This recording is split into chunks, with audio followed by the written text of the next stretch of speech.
Untuk menjaga keberadaan taman dan pohon perindang, pemerintah Kota Denpasar menerapkan sanksi tegas bagi penebang pohon perindang dan perusak taman sesuai Perda Nomor 3 Tahun 2000. Pelanggar bisa dikenakan denda 5 juta rupiah.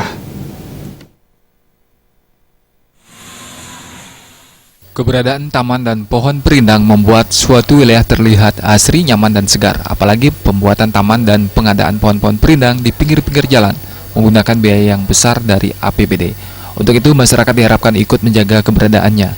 Bagi yang sengaja merusak, sudah tentu ada ganjarannya.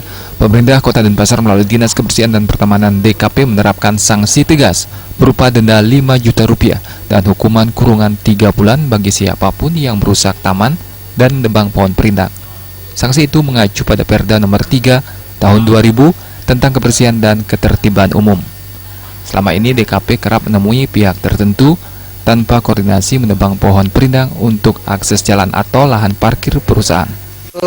Yang kemarin denda kan sampai 5 juta rupiah dibebankan ke yang bersangkutan, ke terdakwanya, ke pelakunya. Kalau yang lain-lainnya ya tergantung tingkat kesalahannya, juga tergantung Bapak Hakimnya yang memimpin sidang pada saat itu. Sebab kalau sanksi pidana dari Perda itu sih apabila melanggar ketentuan tersebut dapat diancam pidana kurungan selama-lamanya 3 bulan dan atau denda sebesar-besarnya 5 juta rupiah. Anom Sayoga menegaskan penerapan sanksi tersebut bertujuan agar masyarakat memiliki kesadaran untuk menjaga keberadaan taman dan pohon perindang. Selain itu, sanksi juga diberlakukan bagi masyarakat yang membuang ataupun membakar sampah sembarangan. DKP akan terus mensosialisasikan hal ini kepada masyarakat untuk mewujudkan Kota Denpasar yang bersih dan hijau. Gede Kurniawan dan Joka, Bali TV.